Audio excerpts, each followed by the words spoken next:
Είμαι ο Νίκος ο Γραμμένος, σύμβουλος ΓΑΜΑ στο Ινστιτούτο Εκπαιδευτικής Πολιτικής. Το Ινστιτούτο Εκπαιδευτικής Πολιτικής ανέπτυξε ένα σύστημα στο οποίο είχα την τιμή να συμμετάσχω. Ήμουνα υπεύθυνος σχεδίασης και ανάπτυξης πλατφόρμας που υλοποιήθηκε στο πλαίσιο ενός συγκεκριμένου project, ενός συγκεκριμένου έργου. Το έργο ξεκίνησε και ολοκληρώθηκε σε πολύ σύντομο χρονικό διάστημα. Ουσιαστικά ξεκίνησε από το Δεκέμβριο του 2014, ολοκληρώθηκε το Δεκέμβριο του 2015. Είχε ως αποτέλεσμα τη δημιουργία μιας πλατφόρμας, της δώσαμε το όνομα Έσωπος, μια πλατφόρμα ψηφιακών διδακτικών σεναρίων. Πολλοί από εσάς είστε εξοικειωμένοι λόγω της ενασχόλησής σας με το β' επίπεδο, με την επιμόρφωση των εκπαιδευτικών. Έχετε σχεδιάσει εκπαιδευτικά σενάρια.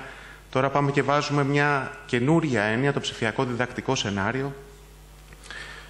Η πλατφόρμα Έσωπος έχει κάποια χαρακτηριστικά βασικά. Είναι ένα καινούριο αποθετήριο ψηφιακού διδακτικού περιεχομένου. Καταρχήν, πόσοι από εσάς γνωρίζετε την πλατφόρμα Έσωπος? Πολλοί. Okay. Συνήθως βρίσκομαι σε κάποια συνέδρια που δεν καταφέραν να την γνωρίσουν ακόμα και προσπαθώ να τη δείξω για να την γνωρίσει ο κόσμος. Η πλατφόρμα Έσωπος είναι μια πλατφόρμα στην οποία μπορείς να μπεις, να σχεδιάσεις διδακτικό σενάριο, εκπαιδευτικό σενάριο, ακολουθώντας μια συγκεκριμένη δομή. Μπορείς να δημιουργήσεις ψηφιακό υλικό, μπορείς να πάρεις έτοιμο ψηφιακό υλικό, να το βάλεις στην πλατφόρμα και να το κάνεις διαδραστικό. Είναι μια πλατφόρμα στην οποία αυτή τη στιγμή βρίσκονται εναρτημένα ψηφιακά διδακτικά σενάρια, τα οποία είναι πιστοποιημένα. Ό,τι υλικό αυτή τη στιγμή είναι δημοσιευμένο στην πλατφόρμα είναι πιστοποιημένο. Θα σας πω σε λιγάκι πώς έγινε αυτή η πιστοποίηση. Είναι ένα περιβάλλον στο οποίο, ένα ολοκληρωμένο ψηφιακό περιβάλλον, στο οποίο θέλουμε να πιστεύουμε ότι έχουμε κάνει αρκετά φιλικό σε οποιονδήποτε χρήστη, σε οποιοδήποτε εκπαιδευτικό ενδιαφέρεται να σχεδιάσει ένα ηλεκτρονικό μάθημα με συγκεκριμένη δομή, ακόμα και να μην έχει πρώτερη γνώση στις νέες τεχνολογίες. Ευελπιστούμε ότι η πλατφόρμα Έσωπος θα δώσει μια όθηση ως προς την επιμόρφωση των εκπαιδευτικών, δεδομένου ότι προσφέρει έναν απλό και θεωρούμε έτσι πολύ φιλικό τρόπο δημιουργίας σεναρίων. Ας πάμε λοιπόν να δούμε σε ποιους απευθύνεται η πλατφόρμα. Η πλατφόρμα λοιπόν απευθύνεται σε εκπαιδευτικούς, οι οποίοι είναι δημιουργοί, αξιολογητές, αξιοποιητές του ψηφιακού διδακτικού υλικού της πλατφόρμας. Απευθύνεται σε μαθητές, οι οποίοι μαθητές μπορούν να μπουν και να δουν τα ψηφιακά διδακτικά σενάρια που έχουν αναρτηθεί στην πλατφόρμα ή που έχει δημιουργήσει ο δάσκαλός τους ή ο καθηγητής τους για το μάθημα της ημέρας. Μπορούν να το δουν οι γονείς. Σημαντικό και αυτό να ξέρουν οι ίδιοι οι γονείς το υλικό της επόμενης ημέρας που θα διδαχθούν τα παιδιά. Και δεν μιλάω για ένα ή δύο γνωστικά αντικείμενα, μιλάω για 42 γνωστικά αντικείμενα τα οποία έχουμε δημιουργήσει ψηφιακό υλικό. Και φυσικά απευθύνεται σε ερευνητές οι οποίοι ενδιαφέρονται να δουν ποιος είναι ο τρόπος με τον οποίο διδάσκονται ψηφιακά τα μαθήματα στη χώρα μας. Γιατί δώσαμε το όνομα Έσωπος? Ο Έσωπος, όπως όλοι γνωρίζουμε, ο πολύ γνωστός αρχαίος Έλληνας μυθοποιός και μυθογράφος, δημιουργούσε μικρές ιστορίες με θαυμαστό εκπαιδευτικό περιεχόμενο. Το περιεχόμενο αυτό θεωρούμε πως έχουν τα δικά μας ψηφιακά διδακτικά σενάρια. Όταν λέω δικά μας, εννοώ όλης της εκπαιδευτικής κοινότητας διδακτικά σενάρια. Θεωρούμε πως είναι μικρές διδακτικές ιστορίες, οι οποίες ιστορίες έχουν να δώσουν μεγάλο εκπαιδευτικό νόημα. Από τα αρχικά της αγγλικής ορολογίας του Έσωπου, το Aesop, επινοήσαμε και ένα, ας το πούμε, ορισμό, μια ταυτότητα για την πλατφόρμα, την Aesop Advanced Electronic Scenarios Operating Platform. Τι είναι το ψηφιακό διδακτικό σενάριο που προσφέρει η πλατφόρμα? Η πλατφόρμα προσφέρει λοιπόν ένα ψηφιακό διδακτικό σενάριο, το οποίο αποτελεί μια διδακτική πρόταση που απευθύνεται κυρίως σε εκπαιδευτικούς και μαθητές, αξιοποιεί τις σύγχρονες μεθόδους διδασκαλίας με έμφαση στη διερευνητική, ανακαλυπτική και συνεργατική μάθηση, με τρόπο απλό, εφαρμόσιμο, απέριτο, αξιοποιεί τις νέες τεχνολογίες χωρίς όμως να είναι και άμεσα εξαρτώμενο από αυτές, αντιστοιχεί σε ένα ή περισσότερα γνωστικά αντικείμενα, συμβαδίζοντας με το αναλυτικό πρόγραμμα σπουδών τους πάντοτε αυτό, αποτελείται από καλά δομημένα χαρακτηριστικά, τα οποία περιγράφουν ευέλικτα το μάθημα με δραστηριότητες και εργαλεία σχεδιασμού ψηφιακού διαδραστικού διδακτικού περιεχομένου, περιγράφει τους ρόλους των συμμετεχόντων, τις χωροχρονικές ρυθμίσεις του μαθησιακού περιβάλλοντος και την κατανομή των διαθέσιμων μαθησιακών πόρων, περιγράφει το ίδιο το σενάριο, το διδακτικό πρόβλημα που επιλύει και τέλος συνδέεται με διδακτικούς στόχους, φάσεις υλοποίησης, προαιρετικά φύλλα εργασίας, εργασίες αξιολόγησης και αυτοαξιολόγησης. Στην πλατφόρμα υπάρχει ένα σύνολο από υποδειγματικά σενάρια και ένα σύνολο από αξιολογημένα σενάρια. Τι είναι αυτά τα σενάρια? Τα σενάρια λοιπόν, τα υποδειγματικά, έχουν δημιουργηθεί από 177 ειδικούς επιστήμονες, οι οποίοι συμμετείχαν στη δημιουργία των υποδειγματικών αυτών σενάριων.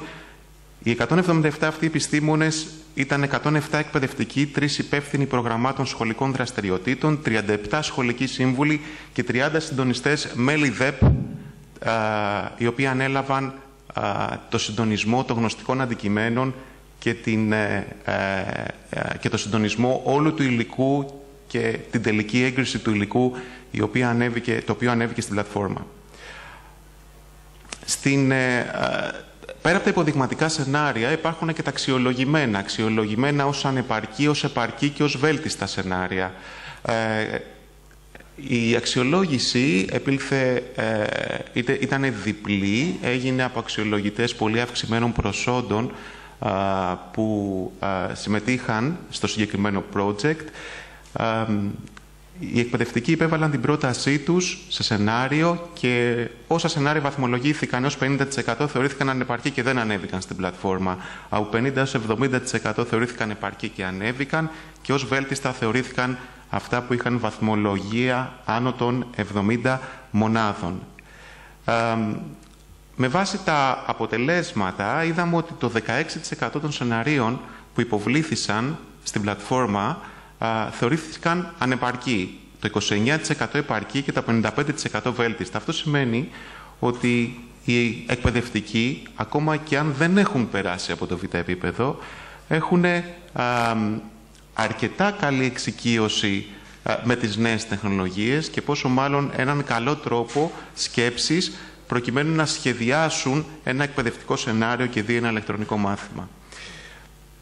Ταυτόχρονα, κατά τη διάρκεια υλοποίησης πλατφόρμας, συμμετείχαν 1.000 άνθρωποι κατά τη διάρκεια λειτουργίας της πλατφόρμας. Από το Μάιο μέχρι και το Σεπτέμβριο, λοιπόν, 177 εμπειρογνώμονες, 600 εκπαιδευτικοί που υπέβαλαν σενάριο και 118 αξιολογητές συμμετείχαν ταυτόχρονα στην πλατφόρμα, στην δημιουργία ψηφιακού σεναρίου και στην αξιολόγηση. Και αυτό έχει ως αποτέλεσμα στην πλατφόρμα να είναι ανεβασμένα 268 υποδειγματικά σενάρια, 331 βέλτιστα σενάρια και 172 επαρκή σενάρια.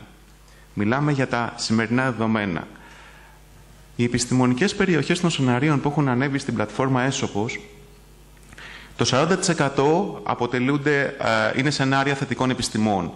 Το 34% είναι σενάρια ανθρωπιστικών επιστημών, ένα αρκετά μεγάλο ποσοστό, πολύ κοντά στις θετικές επιστήμες. Νομίζαμε ότι θα υπήρχε μεγαλύτερη απόκλιση θετικών και θεωρητικών επιστημών.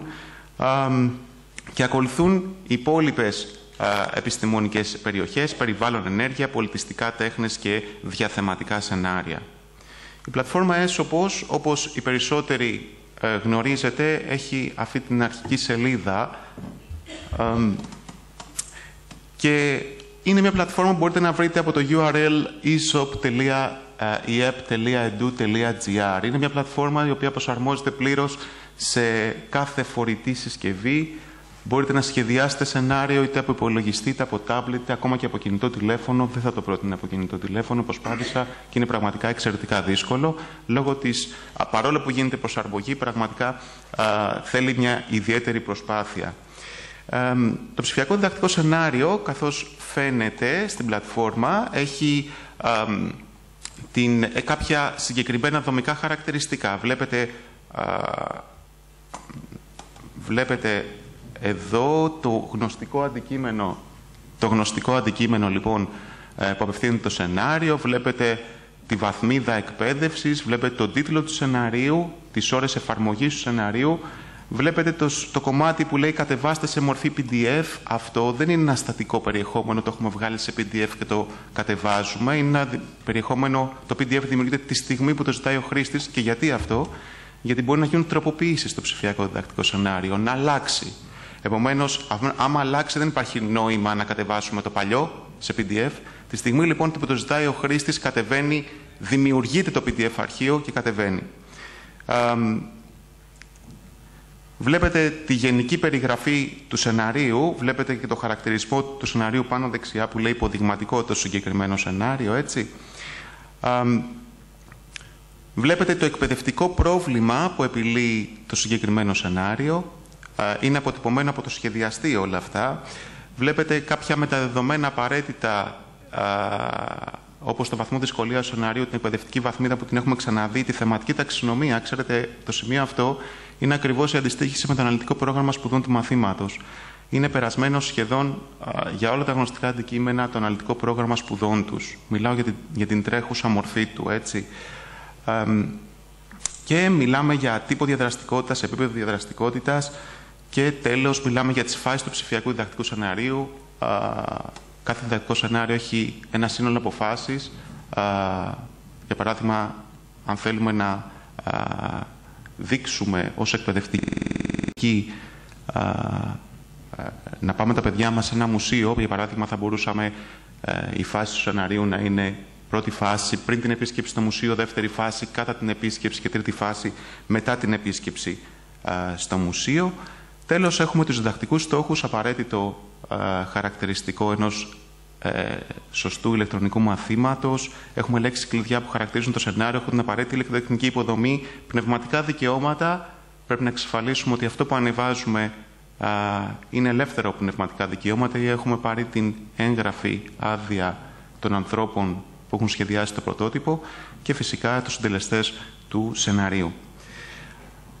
Το ψηφιακό διδακτικό σενάριο της πλατφόρμας όπως έχει κάποιους περιορισμούς. Οι περιορισμοί λοιπόν αυτοί τους βλέπετε, είναι 5 φάσεις υλοποίησης, έως 5 φάσεις υλοποίησης, από 1 έως 5, 3 ώρες εφαρμογής και έως 3 ώρες εφαρμογής και έως 5 διδακτικούς στόχους. Αυτό γιατί?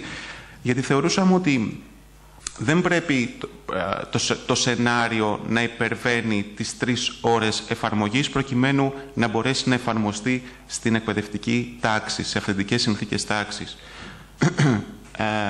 Ακόμα και οι 3 ώρες αποδείχθηκαν πολλές. Το επόμενο σημείο νομίζω ότι είναι η φαντασία του δημιουργού, δεδομένου ότι προσφέρουμε ένα ικανό πλήθος εργαλείων, 18 για την ακρίβεια, που μπορεί να αξιοποιήσει ο εκπαιδευτικός προκειμένου να σχεδιάσει το σενάριο.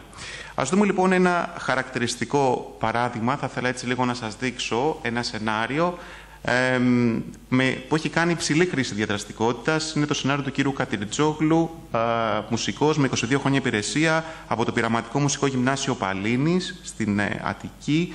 Ο τίτλος του σεναρίου είναι «Μήπως είσαι μουσικός», απευθύνεται στο δημοτικό και για να δημιουργήσει, να φτιάξει το συγκεκριμένο σενάριο του πήρε του πήρε 20 ώρες. Βέβαια ήταν ένα σενάριο υποδειγματικό που έπρεπε να πληρεί κάποιες πολύ δυνατές επιστημονικές προδιαγραφές. 20 ώρες λοιπόν για να δημιουργήσω το σενάριο. Θα ήθελα λιγάκι να σας το δείξω και να σας δείξω βασικά μια συγκεκριμένη υλοποίηση που έκανε Μισό λεπτό.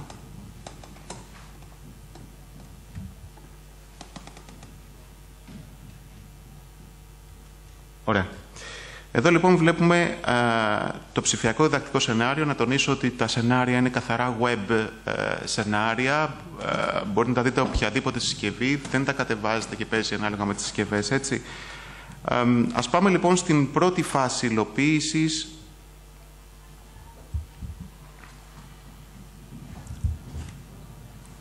Εδώ βλέπετε ο συγκεκριμένος άνθρωπος έφτιαξε μόνο στο 120 συνθέσεις προκειμένου να τις παρουσιάσει στα παιδιά. Πάω προς τα κάτω στην πρώτη φάση υλοποίησης, νομίζω εδώ είναι, αν δεν κάνω λάθος, για να σας δείξω ένα παιχνίδι που έχει επινοήσει. Να το. Φτάσαμε λοιπόν στο παιχνίδι. Εδώ λοιπόν έχει χρησιμοποιήσει ένα ψηφιακό διδραστικό εργαλείο που λέγεται ψηφιακή παρουσίαση. Είναι κάτι σαν ένα μικρό PowerPoint, πολύ φυσικά λιγότερων δυνατοτήτων, έτσι. Είναι ένα παιχνίδι λοιπόν που λέει πάτα play, θα ακουστούν 10 συνεχόμενες νότες, άκουσε προσεκτικά την πρώτη νότα, μην πατήσεις για την απάντηση μέχρι να ακουστεί η δεύτερη. Ας ξεκινήσουμε λοιπόν να ακούσουμε.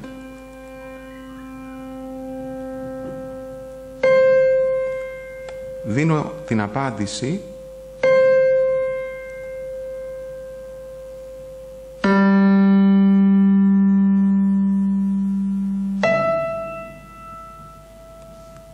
Θα κάνουμε και ένα λάθος.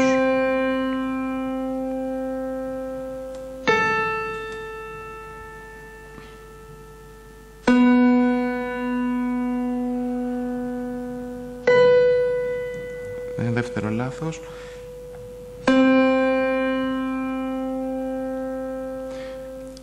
Βγαίνει λοιπόν η απάντηση ότι είχες 6 από τα 9 σωστά. Στόχος του συγκεκριμένου παιχνιδιού είναι να εξασκήσει τις ακουστικές δυνατότητες των παιδιών ως προς τη μουσική. Η πρώτη καρτέλα του παιχνιδιού θεωρείται εύκολη. Βλέπετε, συνεχίζουμε με τη δεύτερη καρτέλα. Είναι η δεύτερη διαφάνεια παρουσίαση, η οποία είναι διαδραστική, έτσι. Το έχει σχεδιάσει μόνος του, δηλαδή σύμφωνα με τα διαδραστικά εργαλεία της πλατφόρμας. Βλέπετε ότι εδώ πέρα πάμε στο ίδιο παιχνίδι σε μέτρια δυσκολία. Πάμε στο τρίτο παιχνίδι, στην τρίτη διαφάνεια μάλλον με δυσκολούτσικη, και σε τέταρτη διαφάνεια που είναι πανδύσκολη το συγκεκριμένο παιχνίδι. Σας μιλάω ότι επειδή παρακολούθησα μια παρουσίαση που έκανε ο συγκεκριμένος άνθρωπος πάνω στο συγκεκριμένο σενάριο, είπε ότι υπάρχει ένα συγκεκριμένο παιχνίδι που έχει φτιάξει που δεν μπορεί το ίδιος σε κάποιο σημείο, στο τελευταίο του στάδιο, να το επιλύσει, αλλά το έχει κάνει με σκοπό την προσπάθεια. Αν δείτε, στη δεύτερη φάση υλοποίησης, που αφορά στο «ακούω τα όργανα», έχει φτιάξει με το ίδιο διαδραστικό εργαλείο, με την ψηφιακή παρουσίαση, που σας λέω είναι ένα από τα 18, έναν τρόπο να ακούνε οι μαθητές τα όργανα.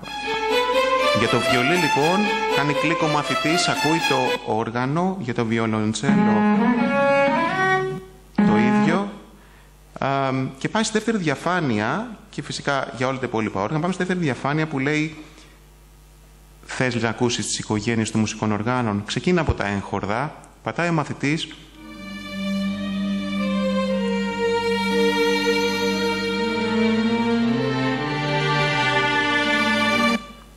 Συνέχισε με τα ξύλινα πνευστά. Να μην τρώω άλλο το χρόνο. Συνέχισε με τα χάλκινα πνευστά και ούτω καθεξής. Αξιοποίησε λοιπόν 3 οικογένειες μουσικών οργάνων προκειμένου να δημιουργήσεις μια συμφωνική ορχήστρα.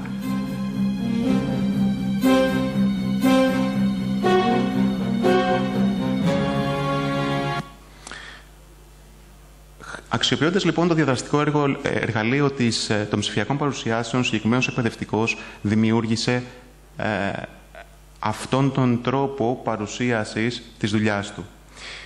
Συνεχίζοντας την παρουσίαση λοιπόν,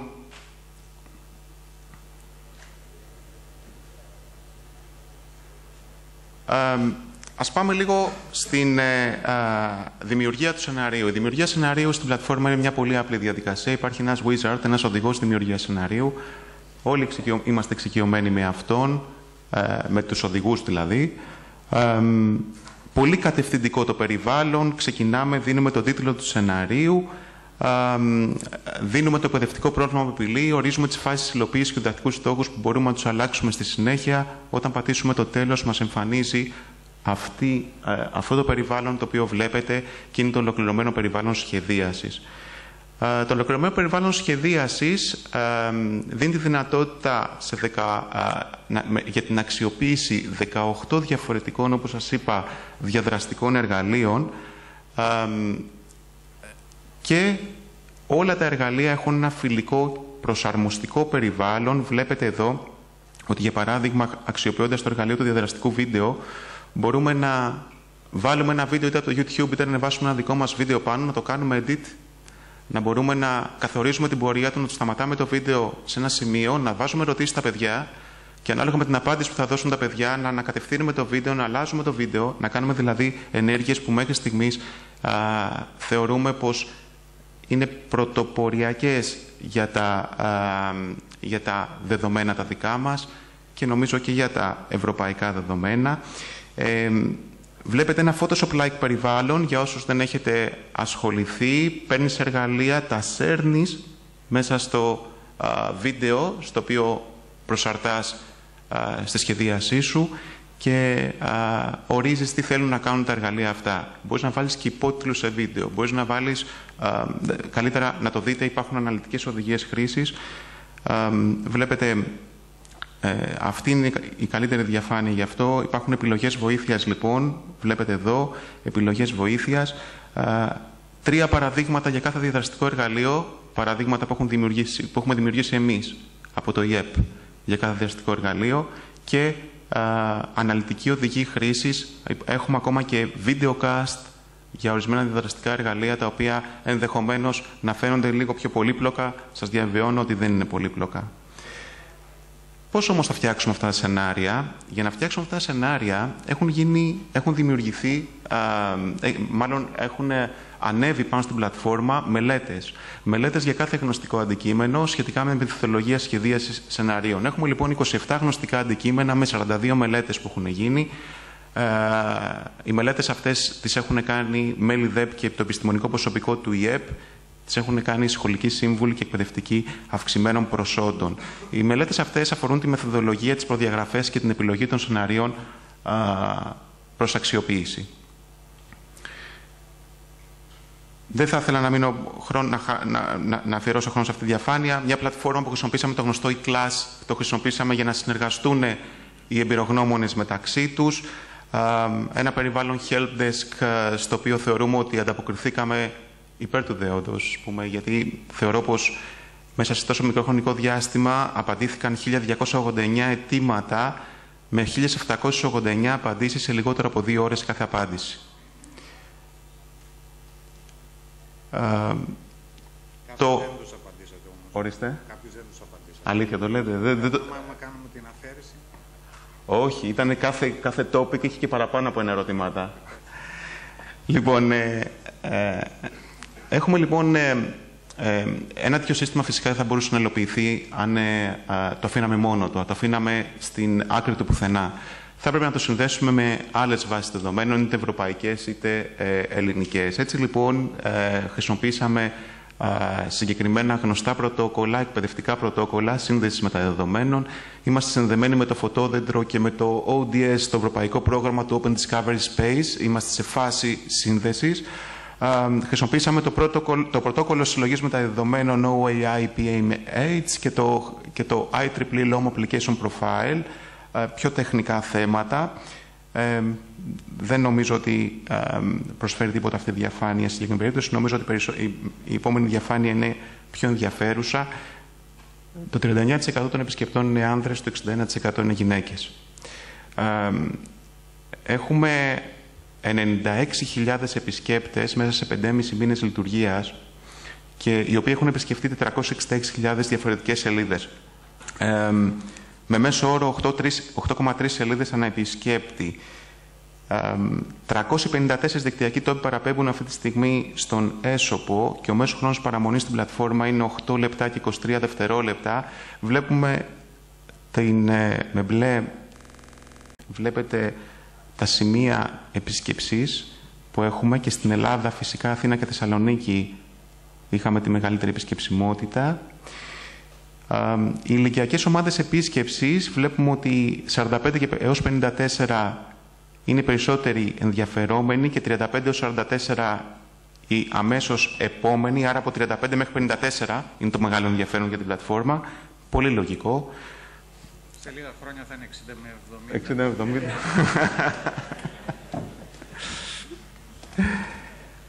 70. Η αναλογία δημόσιων ιδιωτικών εκπαιδευτικών στην Ελλάδα είναι 96% με 4%. Επιβεβαιώθηκε και στα ψηφιακά διδακτικά σενάρια. Είναι ακριβώς η ίδια αναλογία των ανθρώπων που δημιούργησαν ψηφιακά διδακτικά σενάρια.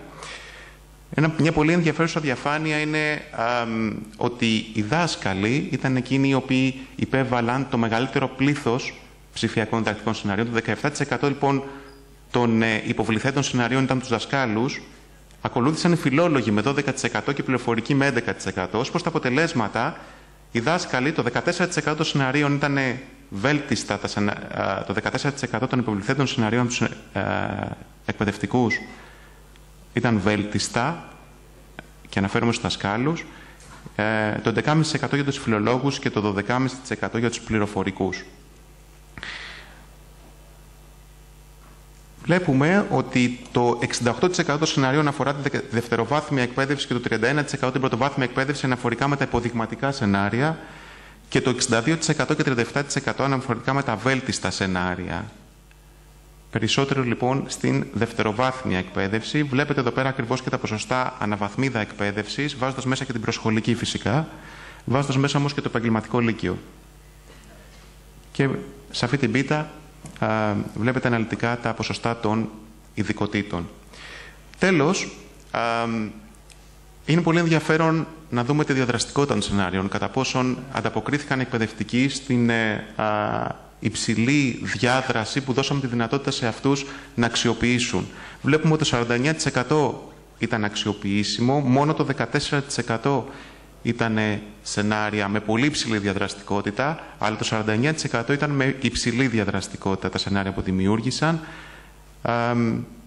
Και παρατηρούμε, βλέπετε με κόκκινο είναι το διάγραμμα για τα υποδειγματικά σενάρια και μπλε είναι το διάγραμμα για τα αξιολογημένα σενάρια ανάλογα με το διαδραστικό εργαλείο που αξιοποιήθηκε. Η τελευταία διαφάνεια λοιπόν αφορά με το τι γίνεται σήμερα. Σήμερα λοιπόν ένας εκπαιδευτικός μπορεί να μπει, οποιοδήποτε εκπαιδευτικός έχει ένα school account, να μπει και να σχεδιάσει έως 10 ψηφιακά διδακτικά σενάρια.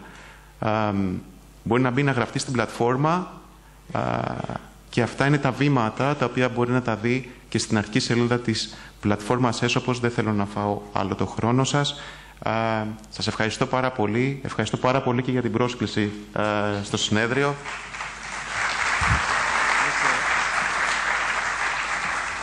Εμείς σας ευχαριστούμε. Βέβαια, αυτό που μας ενδιαφέρει είναι αν θα ξαναπληρώσετε τίποτα σενάρια. Αυτή την εποχή πάντως γίνονται πληρωμές. Εννοείται τα άλλα σενάρια. Ναι. Τα άλλα σενάρια δεν μπορώ να σας απαντήσω, μολονότι είμαι στο ίδιο. Μας τα χάρασε. Βεβαίως. Όχι. Αυτή τη στιγμή μπορεί να σε... Όχι, να σας πω. Αυτή τη στιγμή μπορεί να μπει ένας εκπαιδευτικός, να σχεδιάσει έως 10 σενάρια και να τα αξιοποιήσει ο ίδιος στην τάξη του. Δεν δημοσιεύονται αυτά τα σενάρια στην πλατφόρμα Έσωπος και δεν περνάνε και από διαδικασία αξιολόγησης. Ούτε καν στις βέλτιστες πρακτικές.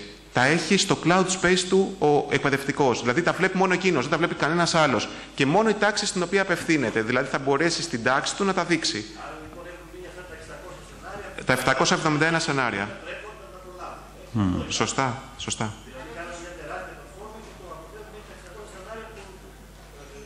Όχι, γίνεται μια προσπάθεια αυτή την εποχή, σας διαβεβαιώνω, για να ξαναναβιώσει ο Έσωπος και να ξαναξεκινήσει πάλι και να υποβάλλονται ξανά σενάρια. Ναι. Ότι η διάχυση της ενημερωμένη και εκπαιδευτική κοινότητα. Ναι. Δηλαδή, οι ειδικότητες όπως είναι υπεύθυνο 4 ή υπεύθυνο 3, οι οποίοι έχουν επιμορφωθεί πάρα πολύ, δεν ήταν ενημερωμένοι καθόλου στο τι θα γίνει. Ναι, μολονότι είχε φτάσει στα σχολεία, σε όλα τα σχολεία της Ελλάδος, είχε φτάσει η απόφαση Νομίζω την τελευταία εβδομάδα πριν τη λήξη των μαθημάτων ότι είχε φτάσει η απόφαση, ναι. Αλλά ξέρετε κάτι, δεν ήταν ότι υπήρχε ούτε δόλος σε καμία περίπτωση, αλλά ούτε και κάνα άλλο διαδικαστικό πρόβλημα. Το πρόβλημα ήταν ότι έλεγε το ΕΣΠΑ, έλεγε χρηματοδότηση, έπρεπε... Έτσι είναι, έτσι είναι. Ορίστε.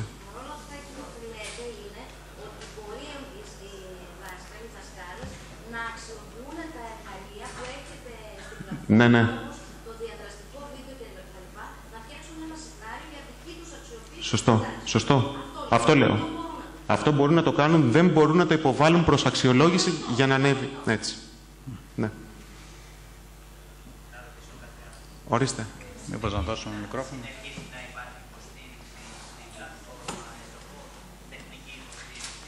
Όχι. Όχι.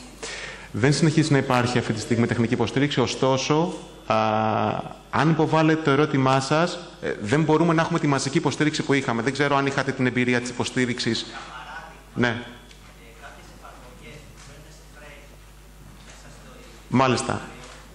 Μιλάτε για το εξωτερικό περιεχόμενο, στο οποίο μπορείτε οποιονδήποτε δικτυακό τρόπο να το φέρετε μέσα στον έσωπο και να τον αξιοποιήσετε όπως ακριβώς τον αξιοποιούσατε μεμονωμένα. Να γίνεται full screen. Αυτό μπορείτε να το υποβάλλετε, αυτή την πρότασή σας μπορείτε να την υποβάλλετε στο helpdesk, γιατί το helpdesk το βλέπω προσωπικά εγώ. Και επειδή κάνουμε αυτή την εποχή μια ενέργειες για επέκταση, για να λειτουργήσει ο έσωπος για 2 και 3 χρόνια επιπλέον, εφόσον υπάρξει χρηματοδότηση, να είναι μέσα στις προτάσεις, έχουμε ήδη καταθέσει προτάσεις, να είναι και αυτοί μέσα στις προτάσεις της υλοποίησης, της νέας υλοποίησης. Ορίστε.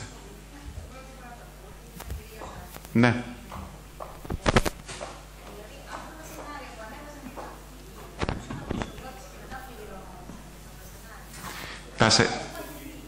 Τα σενάρια τα οποία... Ναι. Τα σενάρια τα οποία βαθμολογήθηκαν ως βέλτιστα, υπήρξε βραβείο και αμοιβή. Μιλάω για το 55% των σενάριων που υποβλήθησαν, που σας είπα στην αρχή. Έτσι. Ναι.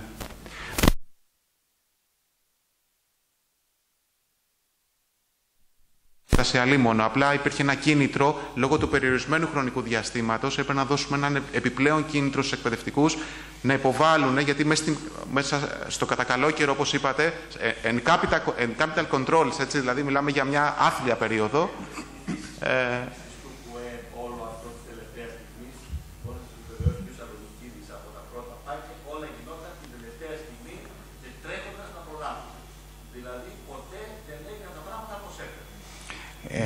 Βιάζεστε λίγο, γιατί επέρχεται μια ομιλία αμέσως μετά που θα μας συνεφέρει.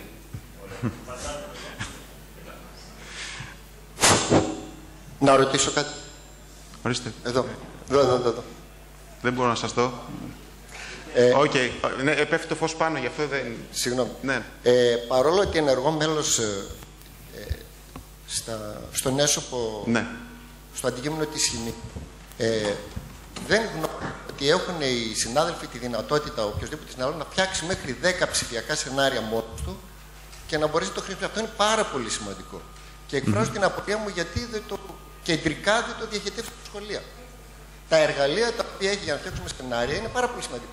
Δεν ξέρω αν κάποιο το ήξερε, δεν είναι μάθημα. Εγώ τώρα το άκουσα, πρώτη φορά. Σας ενημερώνω απλά. Η μια ερώτηση είναι αυτή. Ναι. Ότι μετά από αυτή την παρέμβαση ίσως να κάνετε κάτι για να το μάθει ο κόσμος.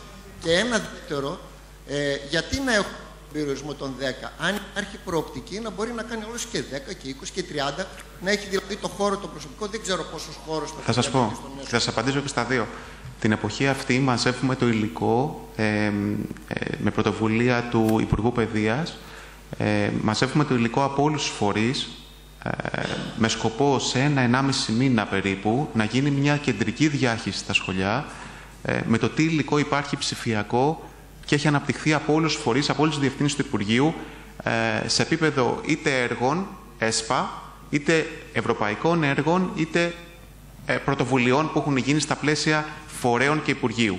Άρα λοιπόν νομίζω ότι είναι θέμα χρόνου αυτό που μόλις προτείνατε να γίνει. Ήδη και εγώ έχω ξεκινήσει μια διαδικασία να γράφω για τον έσωπο πράγματα, προκειμένου να το δώσω σε ένα κείμενο μαζί με όλα τα υπόλοιπα έργα του ΙΕΠ, για να μπορέσω να διαχειριστώ εκπαιδευτικούς. Αυτό είναι το ένα. Το δεύτερο που μου είπατε σχετικά με τα 10 σενάρια, ξέρετε, αυτή τη στιγμή η βάση δεδομένων του έσωπου έχει 5 τέρα δεδομένων. 5 τέρα.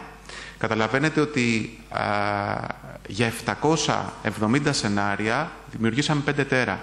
Κάντε το αναλογικά να δείτε ότι αν δυνητικά από τους 140-150.000 εκπαιδευτικούς πόσοι είμαστε, οι μισοί μπουν μέσα και κάνουν μέχρι 10 σενάρια, καταλαβαίνετε γιατί τεράστιο όγκο, ασύλληπτο όγκο δεδομένων μιλάμε. Μετά έχουμε τεχνικό πρόβλημα. Άρα λοιπόν, πολύ ωραία ιδέα σας για τα παραπάνω από 10, αλλά τεχνικά δεν μπορούμε να αντιμετωπίσουμε τουλάχιστον στην παρούσα φάση. Το έχουμε σκεφτεί πάρα πολύ και έχουμε κάνει και συγκεκριμένες προτάσεις γι' αυτό, αλλά δυστυχώς μέχρι στιγμής δεν έχουν ευωδώσει προτάσεις μας, γιατί τεχνολογικά είναι ανέφικτη λύση προς το παρόν. Αλλά και αυτό είναι μέσα στις σκέψεις μας, αλλά να δούμε πώς το κάνουμε, αν θα το κάνουμε.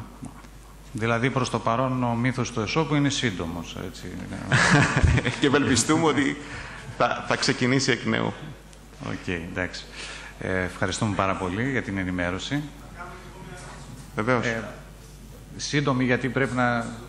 Ξεπεράσαμε 1 λεπτό το χρόνο. Ναι.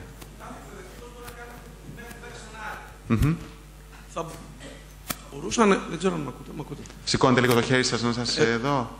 Εδώ. Α, τέρμα. Δεν θέλετε εκεί.